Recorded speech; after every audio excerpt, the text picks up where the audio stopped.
Shalom, saudara-saudara. Kita sedang hidup di dalam zaman yang sering disebut akhir zaman. Dan begitu banyak orang kepingin tahu apa akan terjadi pada akhir zaman. Kapan Yesus akan datang kembali? Kapan akan terjadi pengangkatan atau yang sering disebut rapture? Apakah rapture itu akan terjadi di muka atau sesudah zaman antikristus, dan bagaimana keadaan zaman antikristus itu, dan bagaimana keadaan kita pada zaman antikristus itu kalau kita masih hidup dan ada di atas muka bumi. Jadi ada banyak pertanyaan dan banyak hal yang orang ingin ketahui. Jadi kalau kita ingin mengetahui apa yang sedang terjadi, kita perlu tahu apa akan terjadi pada akhir zaman. Karena banyak orang sedang percaya, karena mereka percaya pada akhir zaman ini, mereka ingin tahu apa yang akan terjadi selama zaman pemerintahan antikristus itu. Tapi yang saya mau tegaskan adalah pada akhir zaman ini banyak sekali penipuan. Banyak sekali, ya sebenarnya kalau saya katakan kebohongan seperti terlalu keras. Karena ada banyak sekali hamba Tuhan yang mengajarkan hal-hal yang tidak sesuai dengan isi Alkitab. Dan karena itu merupakan kebohongan. Merupakan penipuan. Walaupun mereka sungguh percaya itu benar. Dan mereka mengajarkan kepada jemaat-jemaatnya. Jadi karena itu di dalam seri pelajaran ini tentang pengangkatan atau rapture dan zaman antikristus, kita mau tahu apa yang dikatakan Alkitab. Dan ini menjadi tantangan untuk saudara-saudara. Apa saudara percaya Alkitab? Atau mungkin lebih percaya gerejamu? Atau pendetamu? Yang harus menjadi dasar iman kita tidak lain dari firman Tuhan. Saya bisa salah. Jadi kalau saya mengajarkan salah, saya mau bertobat. Kalau saya mengajarkan yang salah, tolong tunjukkan kepada saya supaya saya sadar. Kita harus mempunyai hati yang rindu kebenaran, karena kebenaran yang sungguh memerdekakan kita. Jadi yang pertama yang saya ingin bicarakan tentang penipuan pada akhir zaman adalah pengajaran yang berkata zaman antikristus adalah 7 tahun. Benar atau palsu? True or false? Berapa lama zaman antikristus? Lamanya zaman antikristus, ya, masih kini tafsiran yang cukup populer adalah bahwa zaman antikristus adalah 7 tahun. Tapi ini bukan tafsiran yang lama. Ini bukan yang dipercayai di sepanjang zaman gereja. Tafsiran itu tidak dikenal selama 1800 tahun sejarah awal gereja. Dan hanya mulai berkembang sekitar tahun 1827 melalui 2 pelayan, John Darby dan Edward Irving. Nah, jadi ini doktrin yang sering disebut pre-tribulation rapture, pengangkatan sebelum zaman antikristus. Jadi ini pertanyaan kita, true or false? Benar atau palsu? Nah, bersama dengan konsep 7 tahun antikristus, doktrin pengangkatan sebelum zaman antikristus lebih dikembangkan dan dipopulerkan dalam abad ke-20 oleh Cyrus Scofield dengan Alkitabnya yang disebut The Scofield Bible yang dicetak pada tahun 1909. Lalu kemudian Hal Lindsey dengan buku sangat populernya The Late Great Planet Earth yang dicetak pada tahun 1970. Kemudian ditambah dengan seri buku dan film yang berjudul Left Behind. Nah, ini mulai pada tahun 1995 dan ini jadi hasil karya dari Tim LaHaye dan Jerry Jenkins. Padahal kalau kita melihat di dalam Alkitab, tidak ada zaman antikristus 7 tahun. Zaman antikristus adalah 3,5 tahun saja. Masa pemerintahan antikristus di dalam Alkitab hanya 3,5 tahun. Jadi perhatikan ini dan ingat hal ini, bahwa memang 5 kali disebut secara langsung tentang zaman 3,5 tahun. Tidak ada yang disebut berkaitan dengan antikristus yang 7 tahun. Jadi 7 tahun itu adalah suatu kesalahan dan tafsiran yang keliru. Hal itu jelas sekali dalam firman Tuhan. Jadi, lagi saya bertanya kepada saudara-saudara, saudara percaya kepada gereja atau pendetamu? Atau percaya kepada Tuhan? Firman Tuhan. Alkitab. Nah, firman Tuhan berkata bahwa zaman antikristus memang hanya 3,5 tahun. Apakah Alkitab dapat dipercaya? Kalau Alkitab berkata 3,5 tahun, kenapa saudara mau berkata 7 tahun? Di mana ada ayat yang berkata zaman pemerintahan antikristus itu 7 tahun lamanya.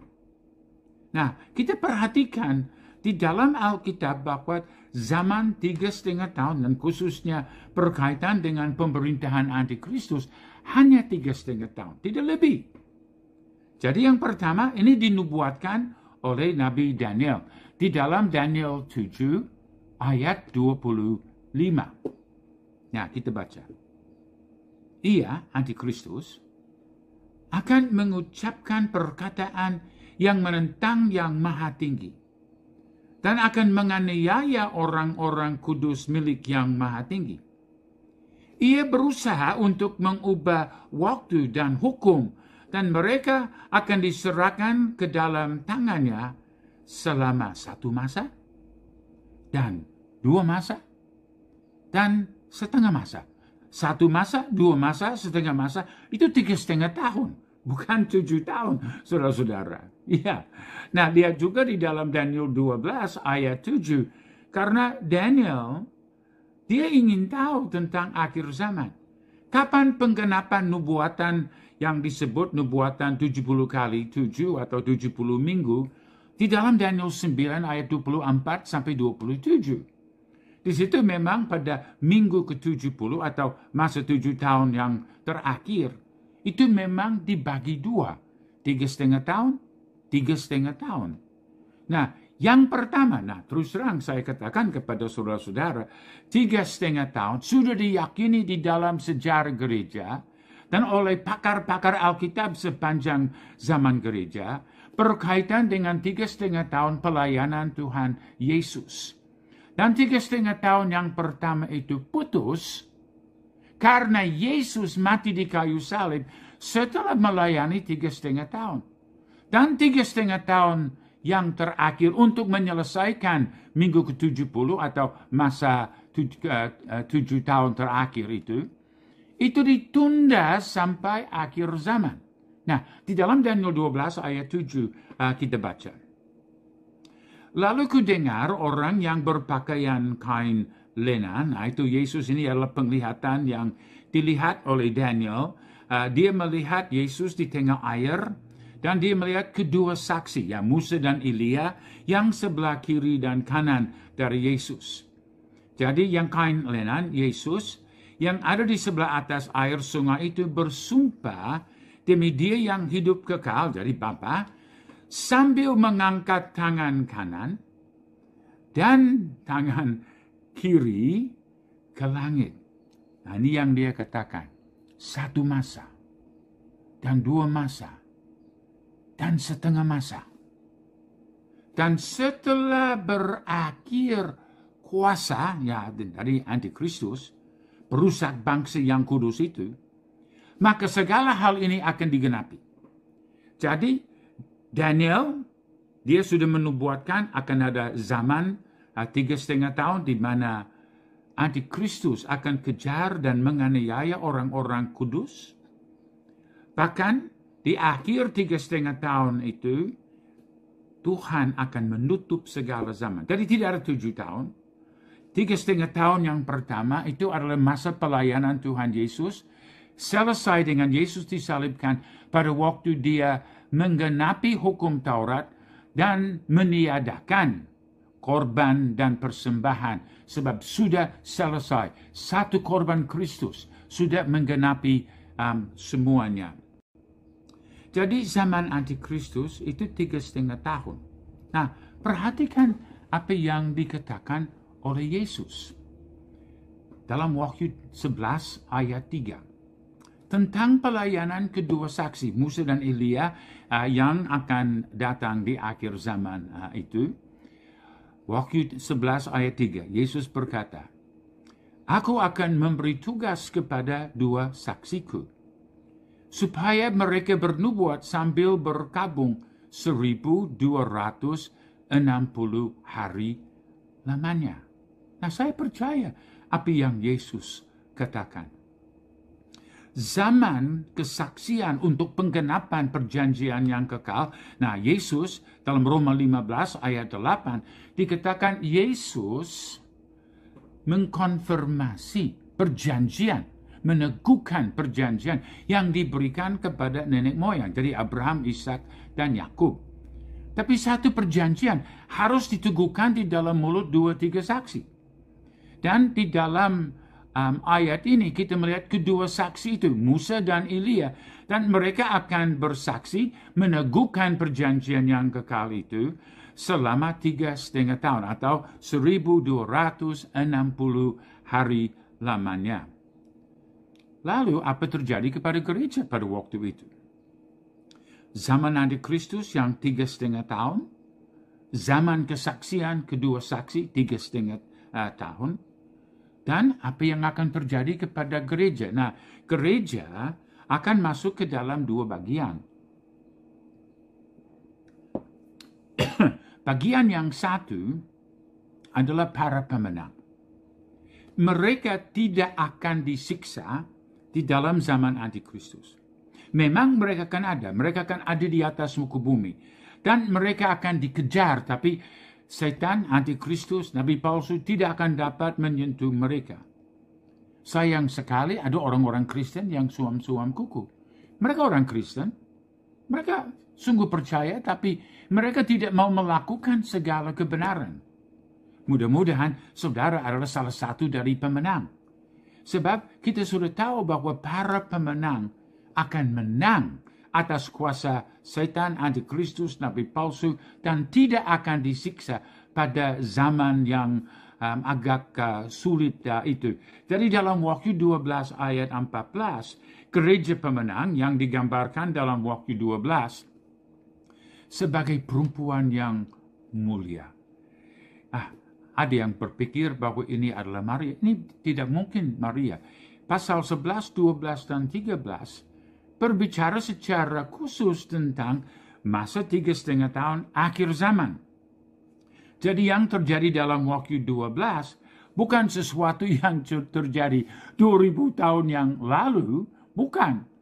Dan memang pada waktu 2,000 tahun yang lalu, waktu Yesus lahir, dia tidak dilarikan ke surga. Tapi Yesus bersama dengan Maria dan Yusuf disingkirkan ke Mesir sampai Herodes sudah mati. Tapi peristiwa dalam Wahyu 12 adalah peristiwa akhir zaman. Jadi ini adalah zaman yang sama dengan Wahyu 11, pelayanan kedua saksi, Wahyu 13, pemerintahan antikristus. Dan kita melihat bahwa gereja pemenang dibawa ke tempat perlindungan di atas bumi selama 3,5 tahun. Jadi sama seperti bangsa Israel di Goshen, dilindungi dari murka Tuhan pada zaman Musa dan pada waktu bala-bala dicurahkan di atas bangsa Mesir, kita melihat perlindungan Tuhan juga akan diberikan kepada para pemenang. Ini memang janji Tuhan. Itu sebabnya dalam Wahyu 2 dan 3 kita berulang kali membaca barang siapa yang menang. 7 kali dikatakan barang siapa yang menang. Jadi kita akan dilindungi di atas bumi. Kita akan saksikan, kita akan berpartisipasi di dalam zaman yang sangat luar biasa itu. Jadi Wahyu 12:14, kepada perempuan itu diberikan kedua sayap dari burung nasar yang besar, supaya ia terbang ke tempatnya di padang gurun, di mana ia dipelihara jauh dari tempat ular itu selama 1 masa, dan 2 masa, dan setengah masa. Nah, ini periode yang sama yang kita sudah baca tadi di Daniel. Jadi ini adalah masa yang sama, zaman antikristus, zaman kedua pelayan saksi-saksi Yesus itu, dan masa penyingkiran gereja ke tempat yang aman di atas muka bumi. Kita akan menyaksikan, bahkan kita akan berpartisipasi di dalam peristiwa-peristiwa yang akan terjadi itu. Nah, lihat juga di dalam Wahyu 13 ayat 5, apa yang terjadi. Dan kepada binatang itu diberikan mulut yang penuh kesombongan dan hujat. Kepadanya diberikan juga kuasa untuk melakukannya. Berapa lama? 42 bulan lamanya. Berapa lama itu? 3,5 tahun. Ya, betul. 3,5 tahun. Nah, lihat gambar ini, saudara. Ini adalah gambar yang menempatkan kronologi kita dari zaman Adam sampai sekarang, bahkan sampai 1000 tahun damai. Jadi sekarang sejak Yesus disalibkan dan Roh Kudus dicurahkan di atas gereja, sudah berjalan 1992 tahun. Yesus disalibkan dan Roh Kudus dicurahkan pada tahun 30 Masehi. Kalau tidak ada kesalahan di dalam perhitungan sejarah, berarti zaman Roh Kudus 2000 tahun akan genap pada tahun 2030. Nah, 2000 tahun yang pertama itu zaman Allah Bapa, dari Adam sampai Abraham. 2000 tahun yang berikut itu zaman Allah Anak, dari Ishak anak tunggal Abraham sampai Yesus anak tunggal Bapa, dan dua-duanya menjadi pemikul mezbah di mana mereka akan dikorbankan. Hanya Ishak diselamatkan oleh anak domba, tetapi Yesus adalah anak domba, jadi dia tidak dapat luput dari salib. Sekarang kita di dalam zaman Roh Kudus, 2000 tahun dari salib Kristus dan lahirnya gereja sampai kepada kedatangan kembali Tuhan Yesus. Nah, kapan 2000 tahun itu berakhir? Wah, memang ada beberapa kekeliruan di dalam perhitungan sejarah. Ada yang berkata Yesus lahir 8 sebelum Masehi. Ada yang berkata 4 sebelum Masehi. Ada yang berkata pada tahun Masehi. Jadi kita mengambil tanggal yang umum, tahun 30 pada waktu Yesus disalibkan, atau lahir tahun 4 sebelum Masehi. Jadi sejak Yesus disalibkan, menurut perhitungan itu, ada sisa lebih kurang 8 tahun. Tapi mungkin 10 tahun, mungkin 40 tahun kalau ada perhitungan-perhitungan yang lain yang salah, karena justru pada abad ketiga, keempat, baru sudah mulai ada kalender yang boleh dikatakan definitif tentang tanggal-tanggal kelahiran, kematian Tuhan Yesus. Jadi kalau kita melihat sekarang, kita pada tahun 2022, adalah sekitar 1992 tahun setelah tahun 30. Setelah Yesus disalibkan dan setelah gereja lahir. Jadi ini memang penting untuk kita mempunyai gambaran sepanjang sejarah. Nah, perhatikan yang berikut. Ini adalah kronologi minggu ke-70 Daniel dalam Daniel 9 ayat 27 atau yang disebut 1x7 masa. Di sini kita melihat dari Yesus disalibkan atau sebelum Yesus disalibkan 3,5 tahun masa pelayanan Yesus. Nah, di situ itu memang juga di dalam nubuatan Daniel waktu berkata sampai Mesias, sampai Raja yang diurapi. Nah, Yesus diurapi pada tahun 26 Masehi pada waktu dibaptis oleh Yohanes Pembaptis. Lalu dia melayani 3,5 tahun sehingga pada tahun 30 dia disalibkan. Jadi Yesus melayani selama 3,5 tahun dari tahun 26 Masehi sampai tahun 30 Masehi. Baru terjadi penundaan. Seperti dinubuatkan di dalam Daniel 12, juga dinubuatkan di dalam Injil Lukas. Lalu di akhir hari ke-6, nah sekarang kita pada hari yang ke-6 di dalam kalender Allah itu, akan ada masa 3,5 tahun. Nah, gereja tidak akan di-rapture atau diangkat ke angkasa sebelum zaman itu. Kita akan ada di atas muka bumi selama 3,5 tahun itu. Jadi tidak ada pre-tribulation rapture. Tidak ada pengangkatan sebelum zaman Antikristus itu. Justru pada waktu 3,5 tahun itu, Musa dan Elia akan datang meneguhkan perjanjian kekal yang diberikan kepada Abraham, Ishak dan Yakub, yang diperkenalkan Yesus kepada kita, yaitu Injil. Dan sekarang di akhir zaman ini kita sedang membuat persiapan. Yang terpenting, fokus kita terpenting adalah menjadi gereja pemenang, menjadi orang Kristen serupa Yesus.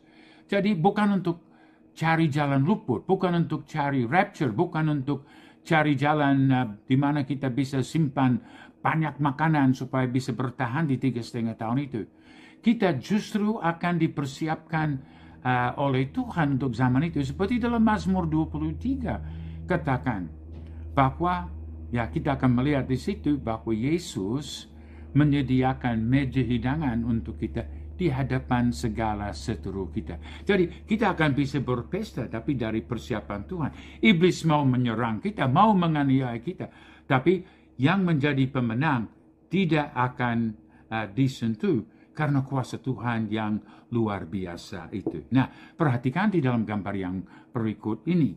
Ini kita melihat tahun 457 sebelum Masehi. Ini adalah awal nubuatan Daniel 70 minggu atau 70 kali 7 masa. Yang dibagi ke dalam periode 7 kali 7 masa, 62 kali masa. Baru yang terakhir 1 kali 7 masa yang dibagi 2 setengah-setengah. Yang kita lihat 3,5 tahun pelayanan Yesus dan 3,5 tahun zaman Antikristus. Jadi dari tahun 457 sebelum Masehi akan ada periode 7 kali 7 masa atau 49 tahun. Itu zaman nabi-nabi kecil di dalam Alkitab. Baru 62 kali 7 masa sampai datang Mesias yang diurapi. Nah, pada tahun 26 Masehi, itu adalah waktu Yesus dibaptis dan Roh Kudus turun di atas dia dan dia diurapi atau dimesiaskan, dikristuskan. Lalu dia melayani selama 3,5 tahun. Lalu di pertengahan minggu ke-70 atau 1 kali 7 tahun yang terakhir itu dibelah 2 karena di pertengahan minggu itu Yesus disalibkan, dan dengan penyaliban Yesus dia menjadi satu korban untuk selama-lamanya. Tidak lagi ada keperluan untuk korban dan sembelihan dan persembahan seperti itu lagi, karena darah Kristus sudah menebus kita dan tidak lagi diperlukan. 69,5 minggu sudah genap, atau 69,5 kali 7 masa itu sudah lengkap. Sisa 3,5 tahun atau setengah kali 7 masa. Karena terjadi masa penundaan. Karena bangsa Israel telah menolak Yesus sebagai Mesias, dibuka kesempatan untuk bangsa-bangsa masuk dan terima Injil. Dan kalau jumlah orang bangsa-bangsa sudah genap, kalau masanya sudah genap, maka zaman bangsa-bangsa akan berakhir. Dan 3,5 tahun terakhir dengan masa kesaksian Musa dan Elia akan terjadi. Di akhir 3,5 tahun itu, nah memang di dalam zaman itu banyak sekali orang Kristen. Jadi orang Kristen yang suam-suam kuku tadinya, tiba-tiba sadar, wah ini sudah terjadi. Saya sudah di dalam zaman antikristus. Dan mereka harus pilih. Percaya kepada antikristus, terima 666, atau dipenggal kepalanya. Mereka memilih setia kepada Yesus. Dan karena itu mereka juga menjadi pemenang-pemenang. Tetapi mereka yang mati. Tapi Yesus sudah berjanji, Paulus juga sudah ajarkan, bahwa akan ada orang hidup sampai kedatangan kembali Tuhan Yesus. Dan Yesus akan kembali di akhir 3,5 tahun, zaman antikristus, zaman kesaksian dua saksi itu, dan gereja pemenang, gereja yang hidup sampai kedatangan Tuhan Yesus, atau hidup sampai parusia, seperti yang dikatakan di dalam suratan Tesalonika. Waktu Yesus datang kembali, pada waktu bunyi sangkakala yang terakhir, oh, hari yang mulia, Yesus akan datang kembali. Pada saat itu yang mati dalam Yesus bangkit. Kita yang hidup, para pemenang yang hidup bersama-sama dengan yang dibangkitkan, akan diubahkan. Yang fana akan menjadi kekal. Yang dapat mati menjadi yang tidak dapat mati. Wah, ini adalah saat yang luar biasa. Di dalam sekejap mata, kita akan melihat kemuliaan Tuhan dinyatakan di atas bumi. Kita akan diangkat. Nah, ini saatnya rapture akan terjadi. Pengangkatan akan terjadi. Di akhir 3,5 tahun. Nah, ini seringkali disebut post-tribulation rapture. Dan kita akan menjemput Yesus. Kita tidak akan melayang-layang di awan-awan. Tidak, kita menyongsong, kita menjemput Tuhan Yesus. Baru kita akan kembali bersama-sama. Perang Harmagedon akan menghabiskan kuasa kegelapan di atas muka bumi. Semua orang fasik, semua orang yang tidak percaya kepada Yesus akan mati dan akan dibuang ke dalam Hades. Tetapi nabi palsu dan antikristus ditangkap dan dibuang hidup-hidup ke dalam laut api. Nah, setan dia ditangkap juga dan dia dipenjarakan selama 1,000 tahun. Nah, perhatikan di dalam gambar yang berikut ini. Yesus datang pertama kali. Nah, ini sesuai dengan nubuatan di dalam kitab Nabi Yesaya, bahwa kedatangan Mesias akan membawa dua hal, rahmat dan penghukuman. Tetapi pada waktu Yesus membaca ayat dari Yesaya itu di dalam Injil Lukas, pada waktu dia di Nazaret, dia hanya membaca tentang bagian rahmat, baru dia tutup kitab itu. Dia tidak membaca tentang penghukuman yang akan datang. Itu adalah awal 3,5 tahun pelayanan rahmat Mesias yang genap dengan salib Kristus. Baru terjadi masa penundaan sampai akhir zaman. Dan 3,5 tahun yang terakhir, di mana masa penghukuman, murka Tuhan dicurahkan di atas muka bumi. Bahkan sampai Yesus datang kembali dan ada takhta putih, di mana setiap orang yang pernah hidup di atas muka bumi akan diadili. Orang-orang yang sudah percaya, memang kita ada pembela agung Tuhan Yesus. Jadi kita tidak akan harus lewat proses itu karena dosa kita sudah dihukum di atas kayu salib. Nah, pada waktu Daniel 9 ayat 27, di sini kita melihat bahwa Tuhan berkata, Dia akan meneguhkan, membuat lebih kuat lagi. Atau terjemahan bahasa Indonesia yang berkata akan membuatnya lebih keras. Memang perjanjian baru adalah lebih keras. Kalau dalam perjanjian lama berzina akan kena hukuman karena zina.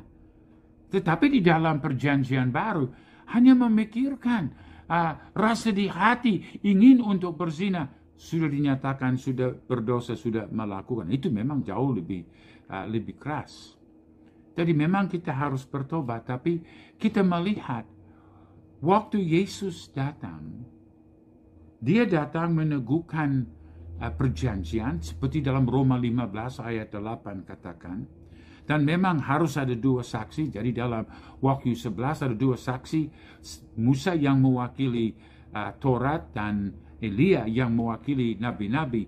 Meneguhkan bahwa Yesus, Yeshua HaMashiach, adalah Mesias, adalah Kristus, adalah Juru Selamat, adalah penggenap perjanjian yang kekal. Satu-satunya jalan keselamatan. Ini adalah perjanjian yang diteguhkan. Jadi penipuan pada akhir zaman, ya tentang zaman Antikristus, tentang 3,5 tahun itu, memang banyak penipuan dan pengajaran palsu. Jadi yang kedua, yang merupakan satu kebohongan yang tidak ada di dalam sejarah gereja ataupun di dalam Alkitab. Nah, memang argumentasi berlawanan dengan zaman 7 tahun adalah tidak ada di Alkitab. Sama juga dengan perjanjian orang Yahudi bangsa Israel dengan Antikristus, tidak ada di dalam Alkitab. Jadi ini adalah penipuan yang kedua.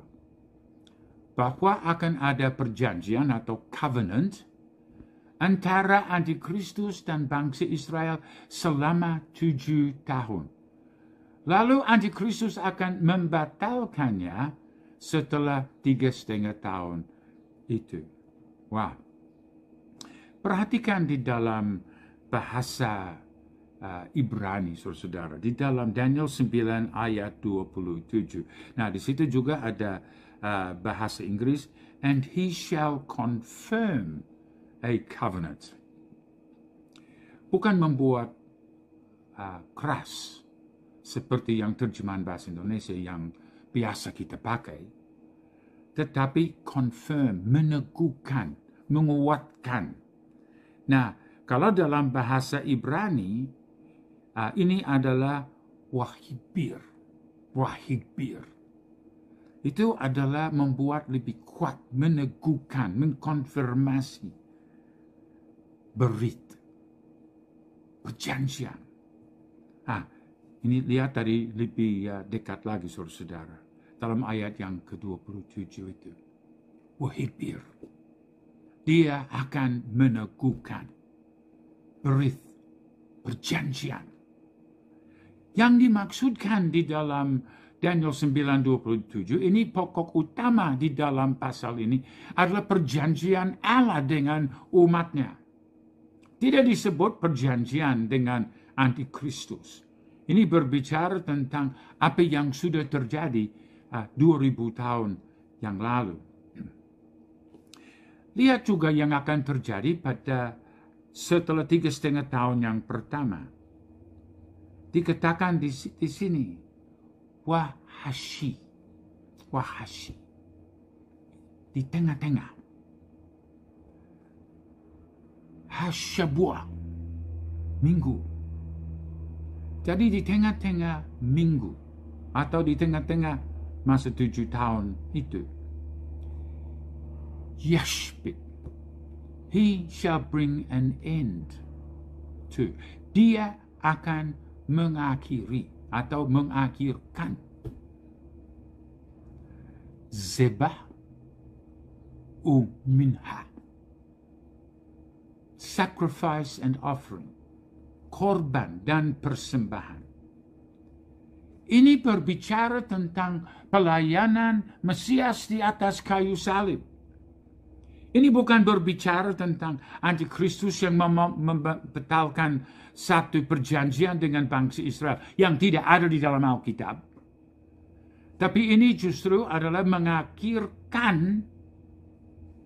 korban dan persembahan. Karena satu korban Kristus telah menggenapi hukum Taurat, tidak lagi ada korban karena dosa, karena Yesus satu-satunya jalan keselamatan dan korban yang kekal untuk kita. Jadi, apa ada perjanjian antara antikristus dan bangsa Israel selama 7 tahun? Benar atau palsu? True or false? Tidak ada satu ayat Alkitab yang mengatakan akan ada perjanjian antara Israel dan antikristus. Ini fiksi belaka. Berdasarkan salah menafsirkan Daniel 9:27 yang kita baru saja lihat itu. Inti pembahasan dalam pasal itu adalah perjanjian Allah dan Mesias, bukan antikristus. Jadi jelaslah bahwa 7 tahun dalam Daniel 9:27 dibagi dua. 1, 3,5 tahun pelayanan Yesus seperti dalam Roma 15 ayat 8, di mana Yesus meneguhkan perjanjian yang diberikan kepada nenek moyang dari Abraham, Ishak, dan Yakub. Dan 3,5 tahun yang kedua, 3,5 tahun pelayanan dua saksi Yesus pada akhir zaman dalam Wahyu 11 ayat 3 sampai 7. Musa mewakili hukum Taurat, Elia mewakili para nabi. Keduanya meneguhkan perjanjian kekal yang ditetapkan oleh Yesus. 3,5 tahun ditunda sampai akhir zaman. Seperti Daniel 9 ayat 27. Di sini kita melihat nubuatan tentang 3,5 tahun terakhir ditunda sampai akhir zaman. Raja itu akan membuat perjanjian itu menjadi berat, ya itu cuma lai Indonesia atau kuat, Ibrani gebar bagi banyak orang selama 1 kali 7 masa. Pada pertengahan 7 masa itu, yaitu setelah 3,5 tahun, ia akan menghentikan korban sembelihan dan korban santapan. Dan di atas sayap kekejian akan datang yang membinasakan sampai pemusnahan yang telah ditetapkan menimpa yang membinasakan itu. Nah, baru di sini kita melihat murka Tuhan akan dicurahkan atas si pembinasa pada akhir zaman. Nah, perhatikan penjelasan dari ceramah John Calvin. Pada tahun 1561, John Calvin yang memang adalah tokoh sebagai pendiri doktrin Reformed. Jadi setelah Martin Luther, John Calvin yang menjadi ahli teolog yang sangat dikenal. Dan dia memberi komentar tentang Daniel 9 ayat 27. Ini yang dikatakan John Calvin. Raja itu akan meneguhkan perjanjian. Pada pertengahan 7 masa itu, ia akan menghentikan korban sembelihan dan korban santapan. Ini adalah bagian dari penjelasan John Calvin bahwa itu adalah Yesus, Mesias, yang meneguhkan perjanjian dan menghentikan korban tersebut. Nah, kerajaan Mesias didirikan dalam zaman kerajaan Roma. Daniel 2 ayat 44. Tetapi pada zaman raja-raja, Allah semesta langit akan mendirikan suatu kerajaan yang tidak akan binasa sampai selama-lamanya. Dan kekuasaannya tidak akan beralih lagi kepada bangsa lain. Kerajaan itu akan meremukkan segala kerajaan dan menghabisinya, tapi kerajaan itu sendiri akan tetap untuk selama-lamanya. Jadi, apa yang dilanjutkan dengan John Calvin? Pada tahun 1561, Kristus akan meneguhkan perjanjian dengan banyak orang pada minggu terakhir, ya, yang ke-70. Dengan kata-kata korban sembelihan dan korban santapan. Nabi itu menunjukkan bahwa setelah Kristus mempersembahkan satu korban kekal, semua upacara hukum Taurat ditiadakan. Kalau tidak demikian, kematian Kristus tak berguna. Nah, itu kata John Calvin. Nah, sepanjang sejarah, ini adalah posisi yang dipercayai oleh gereja.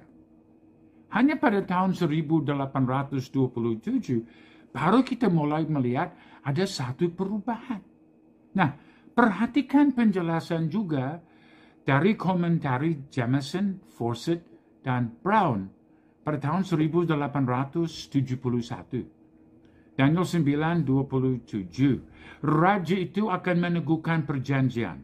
Kristus. Peneguhan perjanjian itu juga dikaitkan dengan dia di lain ayat juga. Baru Jamieson, Fawcett, dan Brown kutip Yesaya 42 ayat 6. Aku telah membentuk engkau dan memberi engkau menjadi perjanjian bagi umat manusia, menjadi terang untuk bangsa-bangsa. Bandingkan Lukas 22 ayat 20. Perjanjian baru oleh darahku. Maleakhi 3 ayat 1. Malaikat perjanjian yang kamu kehendaki itu, sesungguhnya ia datang. Dan Yeremia 31 sampai 34 yang menjelaskan perjanjian mesianik sepenuhnya. Ya, perhatikan pula penjelasan dari komentari Matthew Henry, seorang ahli teolog dalam sejarah terkenal pada tahun 1706. Daniel 9 ayat 27. Dia harus meneguhkan perjanjian dengan banyak orang.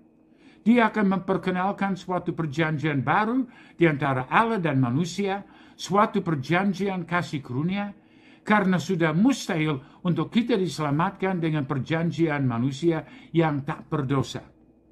Dia meneguhkan perjanjian itu dengan doktrinnya, mujizatnya, kematiannya, dan kebangkitannya. Jadi, bagaimana kesimpulan di dalam pelajaran yang pertama ini? 1. Pengajaran bahwa akan ada zaman pemerintahan antikristus selama 7 tahun adalah palsu dan tidak ada dalam Alkitab. 2. Lamanya pemerintahan antikristus hanyalah 3,5 tahun. Masa penyingkiran gereja pemenang yang mulia, masa pelayanan 2 saksi, Musa dan Elia, dan masa pemerintahan antikristus. Ini di dalam Daniel 7, Daniel 12, Wahyu 11, Wahyu 12, Wahyu 13. Kesimpulan yang ketiga. Pengajaran bahwa akan ada pengangkatan atau rapture sebelum pemerintahan antikristus adalah palsu dan tidak benar. Dalam Alkitab dan sejarah tidak ada dalam Alkitab dan sejarah sebelum tahun 1827. Kesimpulan yang keempat. Pengejaran adanya perjanjian atau covenant antara antikristus dan Israel, dan bahwa setelah 3,5 tahun antikristus akan membatalkannya adalah palsu dan tidak ada dalam Alkitab. Yang ada dalam perjanjian Allah dengan Israel, nah ini memang yang ada, perjanjian Allah dengan Israel, yang digenapi oleh Mesias, yaitu Yesus Kristus, dengan sistem korban digenapi dan dibatalkan oleh salib Kristus. 3,5 tahun sisa ditunda sampai akhir zaman, seperti dinubuatkan dalam Daniel 12 ayat 6 sampai 9, Roma 11 ayat 11, dan Lukas 21 ayat 26. 12 pengakuan iman rasuli menarik. Yang pertama berkata, aku percaya kepada Allah, Bapa yang Maha Kuasa, Khalik langit dan bumi. Saudara percaya? 2, aku percaya juga ini kepada Yesus Kristus, anaknya yang tunggal, Tuhan kita. Nah, seperti nona ini berkata, saya percaya apa yang Tuhan katakan. God said it. I believe it. That settles it. Allah telah berfirman, saya meyakininya, sudah selesai, sudah beres. Tidak ada zaman 7 tahun antikristus. Tidak ada pemerintahan antikristus 7 tahun. Tidak ada perjanjian antikristus dengan bangsa Israel. Saudara-saudara, let's believe the Bible. Percaya apa yang dikatakan di dalam firman Tuhan. Dan topik ini akan kita lanjutkan di dalam pelajaran nomor 2. Jadi nontonlah supaya saudara lihat dan percaya apa yang dikatakan Alkitab.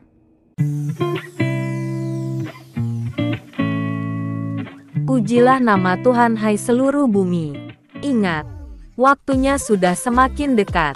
Sudahkah kita siap akan kedatangannya? Semoga Tuhan damai sejahtera menguduskan kamu seluruhnya dan semoga roh, jiwa dan tubuhmu terpelihara sempurna dengan tak bercacat pada kedatangan Yesus Kristus, Tuhan kita. Saudaraku, untuk zaman antikris, janganlah takut. Kita tidak akan masuk ke dalamnya. Sebab setiap orang yang sungguh-sungguh bertobat dan hidup di dalamnya akan masuk ke dalam sorga. Namun jika kita belum sepenuhnya percaya dan hidup dalam dosa, maka takutlah akan hidupmu. Sebab orang yang tidak diangkat Tuhan akan masuk dalam penyiksaan besar yang mengerikan. Oleh sebab itu terimalah Dia sebagai Tuhan dan Juru Selamat. Ia akan mengampuni dosa dan menyelamatkan saudara dari hukuman kekal. Tuhan Yesus memberkati.